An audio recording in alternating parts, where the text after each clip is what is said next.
welcome in everyone to another edition of the GSMC College Football Podcast, brought to you by the GSMC Sports Network. I'm your host, as always, Tommy Brzee. It is Tuesday, December 10th around here, and we have a great show for you today. We got to start talking about some of the issues with the 12-team playoff. A lot of people talking about that auto-buy system, some schedule disparity stuff. We'll get into all that, and then some of the solutions that we could possibly find throughout the next couple of years. Then we'll get to the early look of all the first-round games. Won't get too much into the nitty-gritty. Obviously, we'll do that next week, but get into all the storylines, all of the different things that are going into this one, and maybe a couple of matchups to watch in those couple of matchups.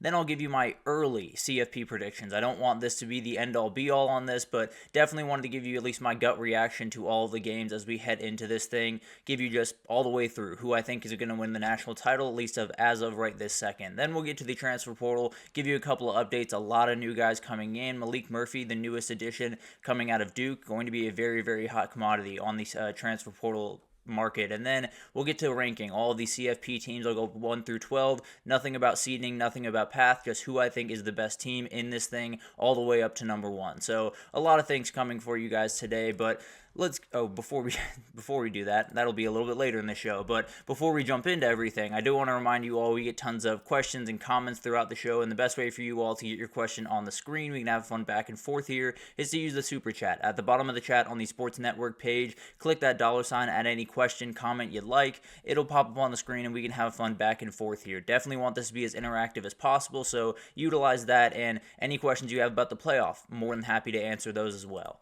Also, gsmcpodcast.net is up and running, does the exact same thing, so either one of those you'd like to use, you're more than welcome to, but let's get into some of the issues. With the 12-team playoff, we are officially here, we are gearing up for the 12-team playoff, and people have some problems, there's no doubt about that. Obviously, one of the bigger ones has been Alabama being left out, being the 11th best team in the country. People are asking some questions, which makes some sense. I totally understand that, and I think there's a lot of different ways to look at this, and there's some people that will be benefiting from the formatting that we have right now, and it's probably not the people that really deserve to be benefiting, and we'll get to that here in a second. But overall, the biggest issue that we are facing right now is obviously the auto-buy system. The auto-buy system is just not the way that this should be working. We have a team in Boise State. They're ranked number 9. Arizona State's ranked number 12.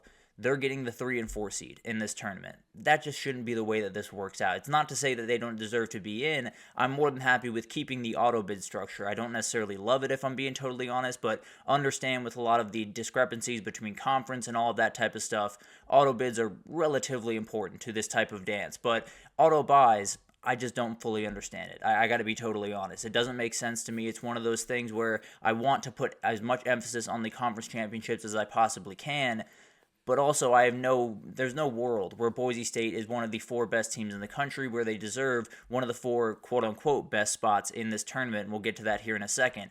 It's created a little bit of a problem where maybe you don't have the best spot if you get one of those buys, and it kind of bears itself out in a couple of these rankings where you have Penn State and Texas. They're in pretty good shape. Obviously, that Clemson game for Texas is going to be tough. That SMU game for Penn State is not going to be a cakewalk, but the reality is, they're looking at these draws and they're feeling pretty good about their shots. And it's one of those things where Oregon is sitting there saying, we got to play Ohio State again, or a Tennessee team that is very tough up front and definitely can hit you deep with some explosive plays.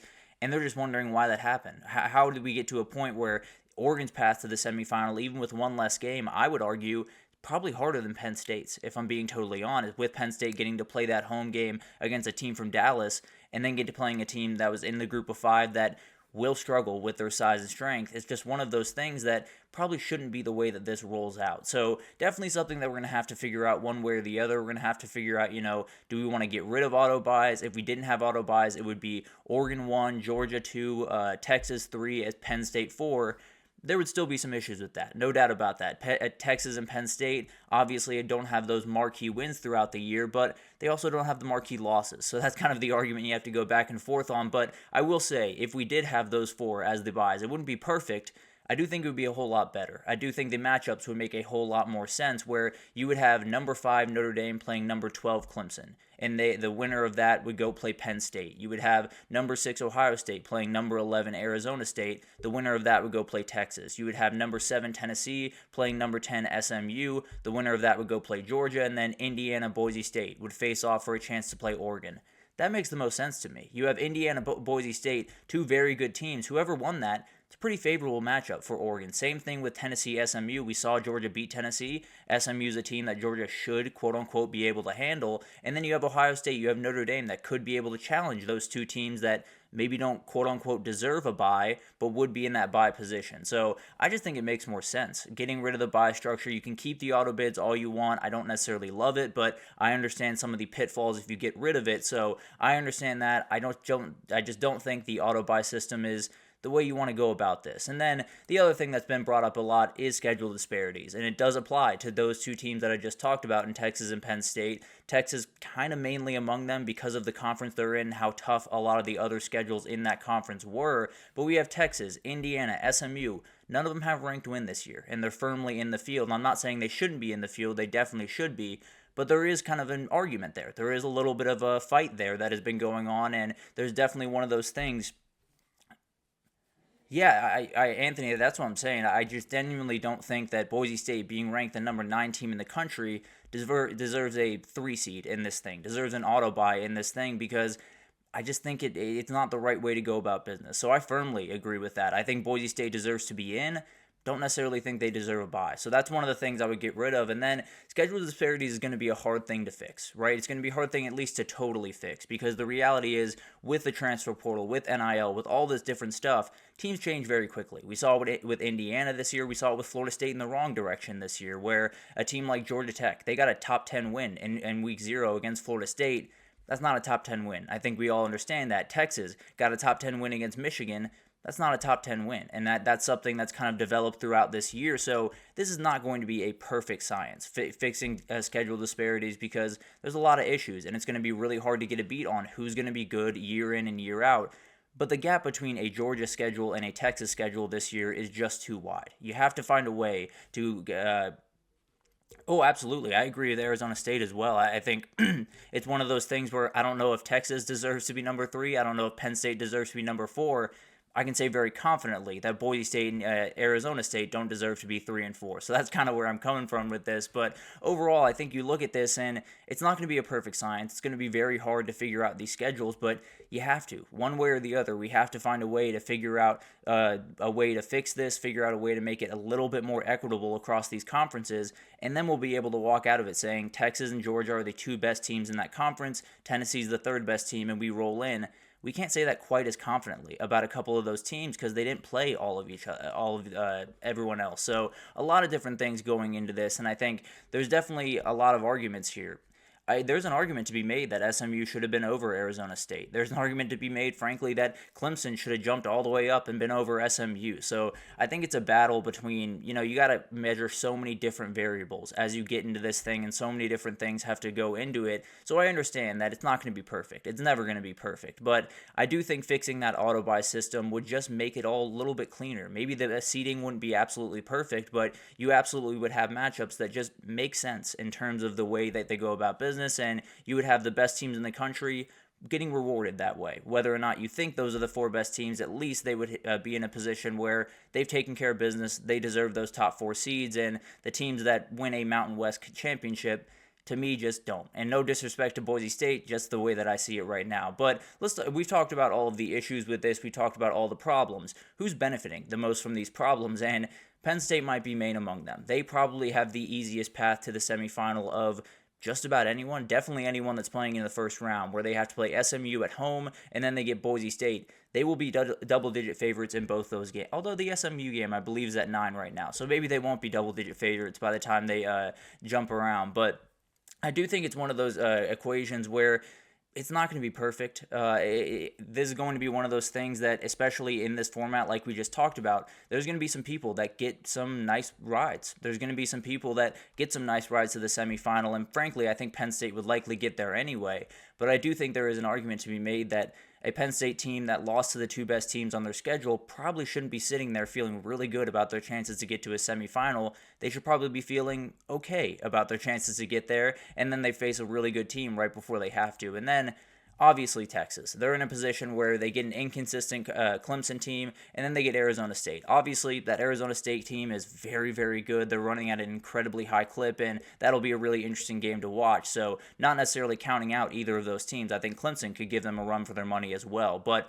definitely favorable matchups for the Longhorns in both respects. They probably would be double-digit favorites in both these games. I believe they're 11.5 right now over Clemson. I think a lot of people are taking plus 11.5 on that one. But we've talked about the winners, the two teams that I feel kind of stand out the most. But who was the loser? It was the best team in the country. It was the team that went undefeated. It was the team that absolutely dominated this year. They're the loser because they have to play either Ohio State or Tennessee in the second round.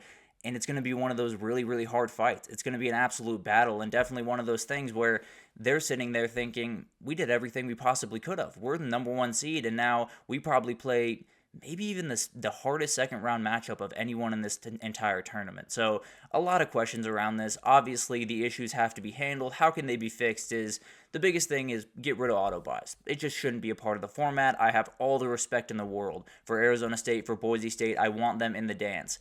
The reality is they shouldn't be getting a bye. The reality is they haven't played good enough this year to get a bye. And the reality is Texas or Penn State or Notre Dame or Ohio, whoever you want to argue, could get those byes over them, and I would feel much, much better about this format. So it's one of those things where this is a relatively easy fix. I understand they're not necessarily changing this thing outright until 2026. They could change this in the meantime, if I'm being totally honest. I understand these meetings take a while to change things and all of that.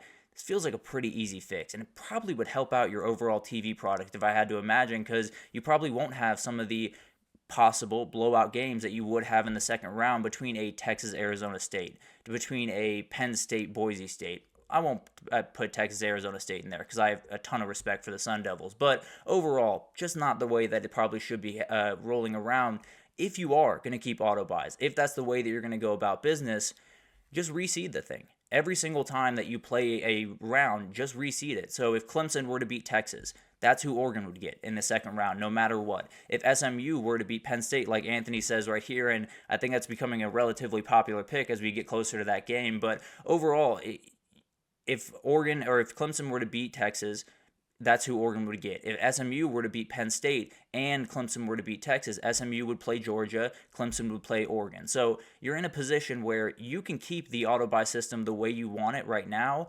You have to reseed. You have to make sure that these matchups are messed with, are played around with, and I understand the travel schedules can be difficult and all of that type of stuff, but you got 10 days in between the first and second rounds. You're going to be able to pull that off if you really want to. So if you want to keep the auto-buy system, which I tend to believe you probably shouldn't, but at the end of the day, if you want to keep it, you can just reseed this thing every round, and then you're in a position where, at the very least, Oregon's getting the most favorable matchup every round until the national title, which they deserve because the regular season should hold the most weight. And then finally, a new format's coming, one way or the other. We'll find out what that looks like. We'll find out how many auto buys, auto bids, all of that type of stuff.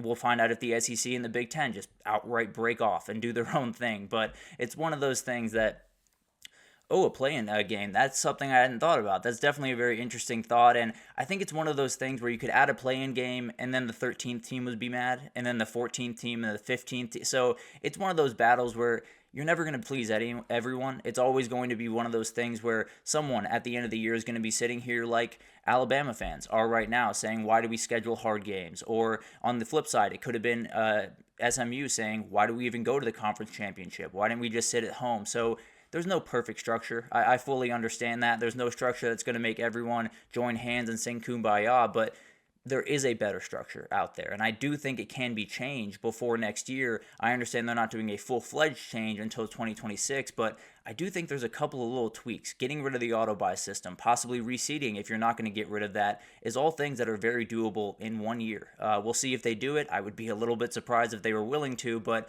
it's definitely going to be something to watch, and then in 2026, we'll have to find out what they do with this thing. But let's take our first break here, and when we come back, we got to get into the first round matchups. I'll get an early look on all of these ones. Obviously, won't get too much in depth until next week, but want to break down just some of the grandiose storylines as we head into this thing, and definitely some really interesting matchups in first round, so we'll break them down right after this.